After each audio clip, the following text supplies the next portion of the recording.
Competition hub के video lecture में स्वागत है स्टूडेंट्स आपका।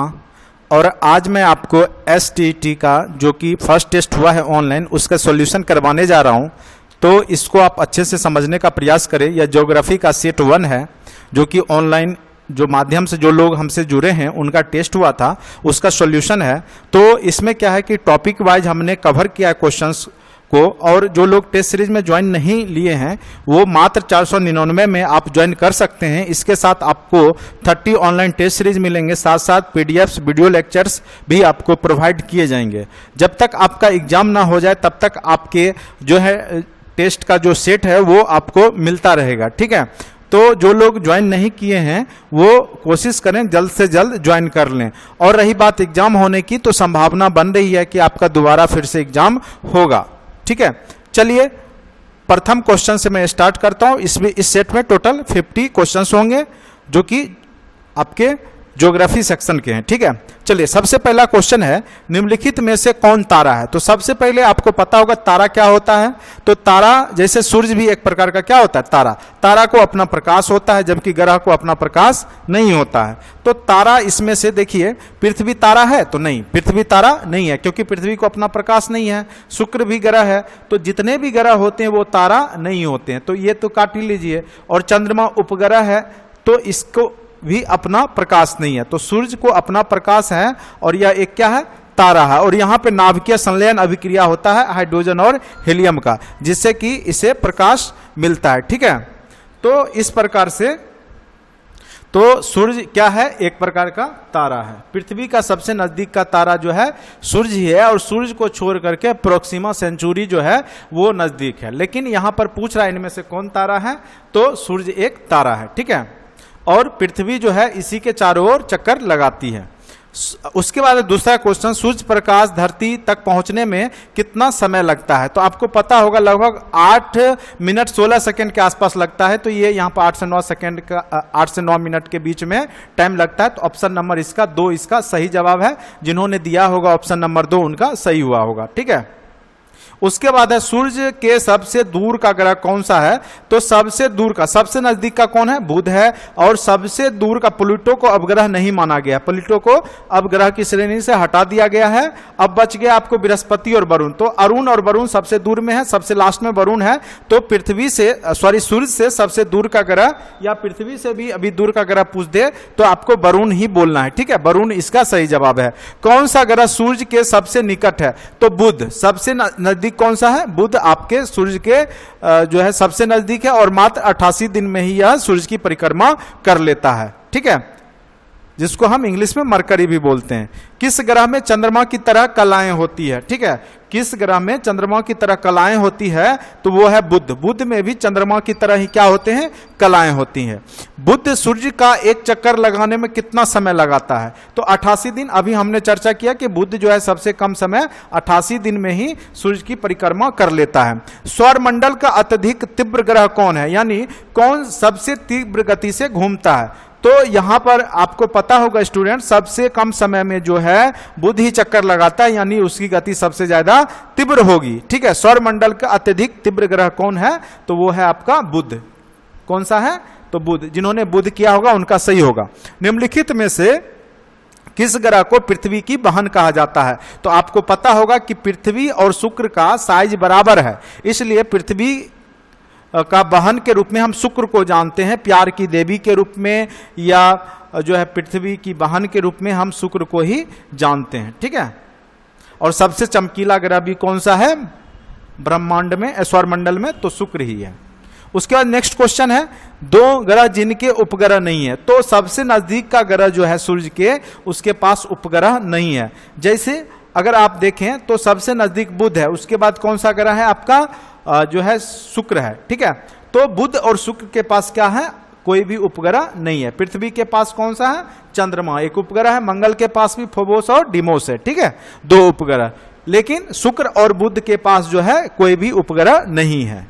नेक्स्ट क्वेश्चन है, किस ग्रह को शाम का तारा, अभी मैंने बताया शाम का तारा या भोर का तारा शुक्र को कहा जाता है, क्योंकि पृथ्वी से यह सुबह और शाम में दिखता है, ठीक है, इसलिए इसको शाम का तारा या भोर का तारा भी हम इसको कहते हैं, शुक्र ग्रह को। यूरोपवासी किस ग्रह को जो है पूजा, प्यार की देवी, पूजा देवी के रूप में, यहां पर यूरोपवासी किस ग्रह को पूजा देवी के रूप में पूजते हैं, तो शुक्र ग्रह को, ठीक है, वेनस, ठीक है। नेक्स्ट क्वेश्चन आते हैं, क्वेश्चन नंबर 13 पर आते हैं, क्या है वो देख लेते हैं। क्वेश्चन नंबर 13 अब है, पृथ्वी की उपसौर स्थिति किस महीने में होती है। देखिए उपसौर और अपसौर दो जो होता है यह पृथ्वी की दूरी से रिलेटेड है, पृथ्वी और जो है सूर्य के बीच की दूरी। जैसे देखिए पृथ्वी, आपको पता होगा वलयाकार पथ पे पृथ्वी सूर्य के चारों ओर चक्कर लगाती है, तो यहां पर देखिए न्यूनतम दूरी है, जबकि यहां मैक्सिमम दूरी है। तो अप मतलब मैक्सिमम दूरी और उप मतलब जैसे उप मुख्यमंत्री बोलते हैं, यानी छोटा मुख्यमंत्री, यानी छोटा दूरी। उपसौर मतलब कम दूरी जब हो, और अपसौर मतलब सबसे ज्यादा दूरी पृथ्वी और सूर्य के बीच में हो, उसको बोलते हैं, ठीक है, इसको थोड़ा सा याद रखेंगे। तो उपसौर की स्थिति कौन मंथ में बनता है, तो वो है जनवरी में ऐसा स्थिति बनता है, उपसौर की स्थिति, ठीक है, सबसे कम दूरी पे सूर्य के नजदीक जो है पृथ्वी रहता है। उसके बाद है, पृथ्वी की सबसे ऊपरी परत के लिए सर्वप्रथम सियाल शब्द का प्रयोग किसने किया, तो एक स्विस जो भूशास्त्री थे, उन्होंने, भूगर्भ शास्त्री, उन्होंने यह शब्द दिया था सियाल। सियाल फॉर होता है सिलिकॉन और aluminium, sial, SI for silicon, silicon, और AL फॉर एल्युमिनियम, ठीक है। तो सियाल उसी का शॉर्ट फॉर्म है, सिलिकॉन और एल्युमिनियम, चूंकि पृथ्वी के सबसे भूप्रपट्टी में वही पाया जाता है, सिलिकॉन और एल्युमिनियम, इसीलिए इसको सियाल कहा जाता है। नेक्स्ट क्वेश्चन आते हैं, पृथ्वी के किस भाग में निकेल और लोहा की प्रधानता है। नीफे, सबसे कोर वाला जो पार्ट होता है नीफे, उसको बोलते हैं, सबसे अंदर में होता है नीफे, सबसे ऊपर में क्या होता है, सियाल, ठीक है। तो निकेल और फेरस यहीं पे रहता है, इसलिए हम नीफे इसको बोलते हैं, कोर में। नेक्स्ट क्वेश्चन आते हैं, क्वेश्चन नंबर 16 पर, भूपृष्ठ की किस परत में बेसाल्ट चट्टानों की आवश्यकता है, ठीक है। तो सीमा, जहां पे सिलिकॉन और मैग्नीशियम है, तो वहीं पे जो है बेसाल्ट चट्टानों की आवश्यकता होती है। नेक्स्ट क्वेश्चन है आपका, पृथ्वी की आंतरिक संरचना संबंध में महत्वपूर्ण जानकारी का स्रोत है। तो पृथ्वी की आंतरिक संरचना का प्रमुख स्रोत क्या है, तो हम लोग सबसे ज्यादा जो अध्ययन करते हैं वो जो भूकंप विज्ञान है, उसके माध्यम से जो है हम पृथ्वी की संरचना के बारे में अध्ययन कर लेते हैं। तो पृथ्वी की आंतरिक संरचना संबंध में महत्वपूर्ण जानकारी का स्रोत भूकंप विज्ञान ही है। जैसे जो भी आपका P रे, S रे, जो भी कंपन होता है, उसके माध्यम से पता चल जाता है कि कहाँ पे निकेल है, कहाँ पे फेरस है, तो वही कंपन के आधार पे जो है पृथ्वी के आंतरिक संरचना के बारे में जानकारी होता है, तो वो भूकंप विज्ञान ही है, ठीक है, ऑप्शन नंबर 4। उसके बाद नेक्स्ट क्वेश्चन है, पृथ्वी के कुल द्रव्यमान का लगभग कितना प्रतिशत मेटल है। तो इतना जानिए स्टूडेंट, सबसे ज्यादा पृथ्वी का मेटल ही है, जो कि सबसे कोर में होता है, ठीक है, 68%, क्योंकि सबसे भारी पार्ट यही होता है मेटल, ठीक है, सबसे कोर में, जिसमें नीफे है, निकेल, फेरस, सबसे भारी धातु लोहा जैसे निकेल, फेरस यहीं पे है, इसलिए सबसे ज्यादा जो प्रतिशत द्रव्यमान का है वो सबसे ज्यादा मेटल का ही है, ठीक है। उसके बाद है, स्थल मंडल का विस्तार कितने किलोमीटर की गहराई तक पाया जाता है। तो स्टूडेंट लगभग 100 किलोमीटर की गहराई तक ही स्थल मंडल पाया जाता है, उसके नीचे जो है आपका स्थल मंडल समाप्त हो जाता है, ठीक है। उसके बाद है, पृथ्वी के भूप्रपट्टी में कौन सा तत्व प्रचुर मात्रा में पाया जाता है। तो आपको पता होगा सबसे ज्यादा पृथ्वी में एल्युमिनियम पाया जाता है, इसीलिए तो सियाल, सिलिकॉन एल्युमिनियम बोलते हैं, वहां पे एल्युमिनियम सबसे ज्यादा है, ठीक है।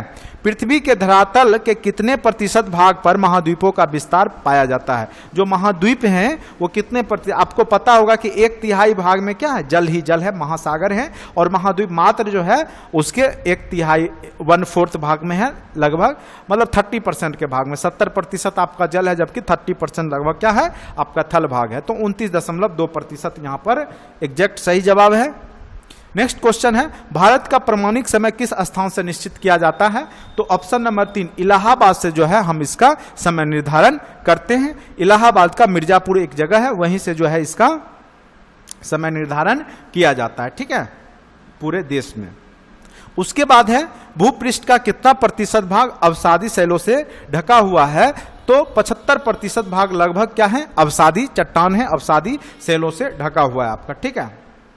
नेक्स्ट है क्वेश्चन है आपका, कोयला किस प्रकार की चट्टानें हैं? तो आपको पता होगा कि कोयला जो है परतदार चट्टान है, क्योंकि यह जो है जीव जंतुओं के सड़ने गलने से मिलकर बना है। ठीक है, आग्नेय चट्टान होता है जो ज्वालामुखी विस्फोट होता है, उसके उद्गार में जो लावा आकर के जमता है उससे आग्नेय बनता है, जबकि परतदार चट्टानें जीव जंतु या पेड़ पौधे के सड़ने गलने से वो धीरे धीरे समय अंतराल पे तैयार होते हैं। तो परतदार चट्टान है कोयला।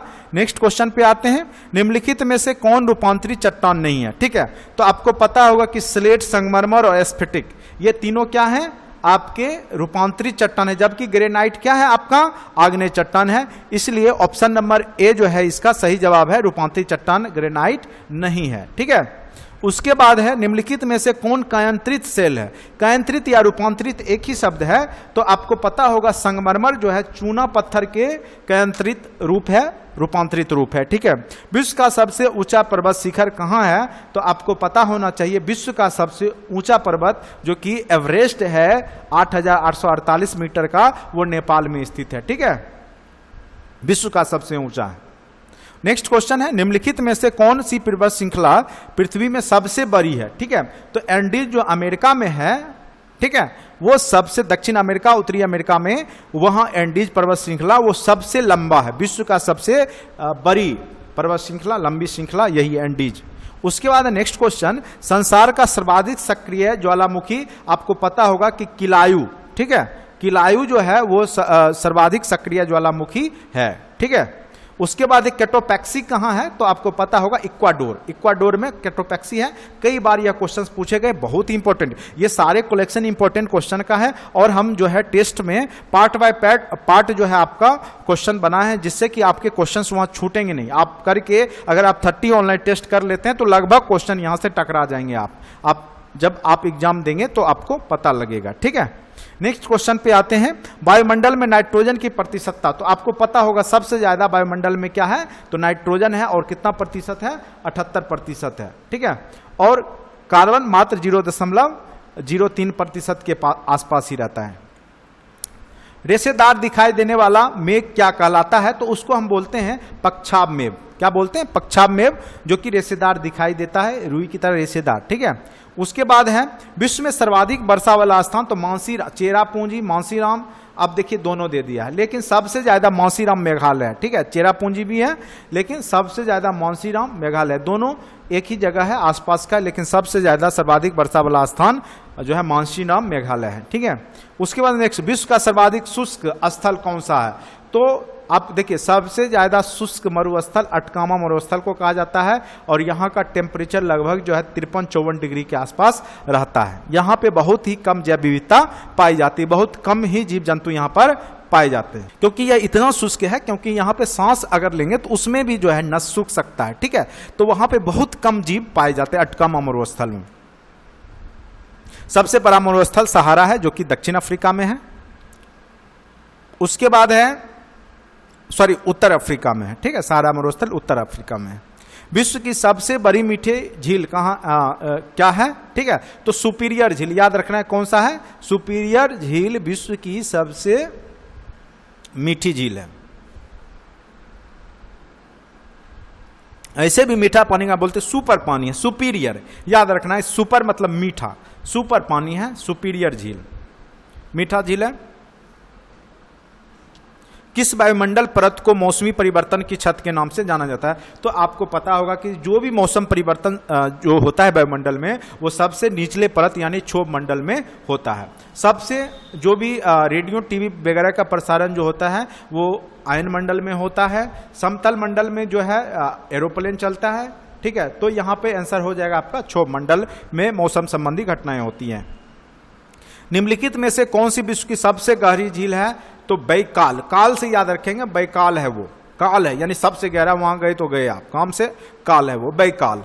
विश्व का सबसे ऊंचा जलप्रपात एंजिल जलप्रपात है, जो कि अमेरिका में ही है, तो याद रखना है। नियाग्रा जलप्रपात यूएसए में है, ये कई बार पूछ चुका है, यूएसए में। नियाग्रा जलप्रपात कहाँ है? तो यूएसए में है।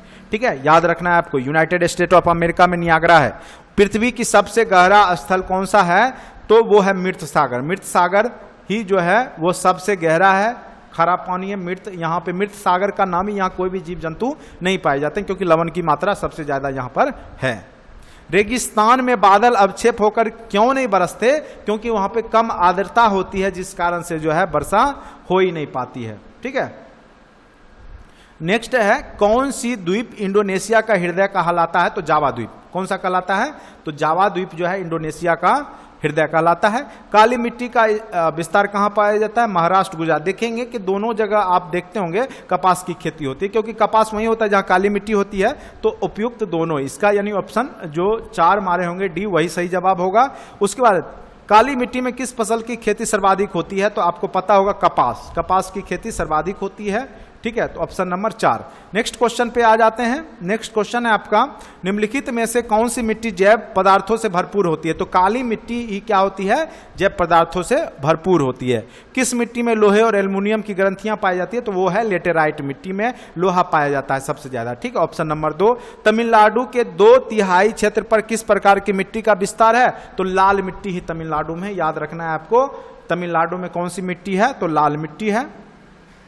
उसके बाद निम्नलिखित में से खरीफ फसल है। खरीफ फसल वैसे फसल जो कि आपके मतलब बरसात ऋतु में लगभग होते हैं, अप्रैल मई में बोए जाते हैं, फिर आपका जुलाई अगस्त में काट लिए जाते हैं। तो खरीफ फसल वही है। ठीक है, और रबी फसल जो ठंड मौसम में होते हैं, तो चावल आप देखते होंगे बरसात मौसम में होता है, तो वो खरीफ फसल। ठीक है, याद रखना है आपको, जो वर्षा ऋतु में होता है। जनरली मक्का हो गया, मोटे अनाज, ये सब जो है वो खरीफ फसल है। नकदी फसल नहीं है, तो आपको पता होगा कि नहीं है। तो गन्ना नकदी फसल है, जूट नकदी फसल है, कपास नकदी फसल है। तो गेहूं क्या है? नकदी फसल नहीं है। ये अनाज है, गेहूं नकदी फसल नहीं है, यानी जिसकी खरीद बिक्री ज्यादा हो। ठीक है, सिंहभूम किसके लिए प्रसिद्ध है?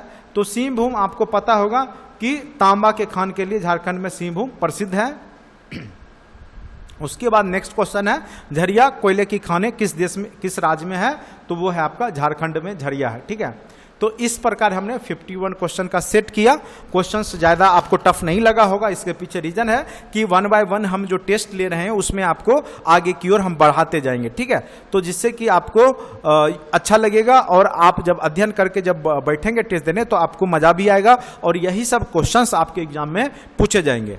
तो आपको अच्छा लगता है तो लाइक करें, सब्सक्राइब करें। अगर आप चाहते हैं वीडियो जारी रहे तो कमेंट करें कि जारी रखिए सर।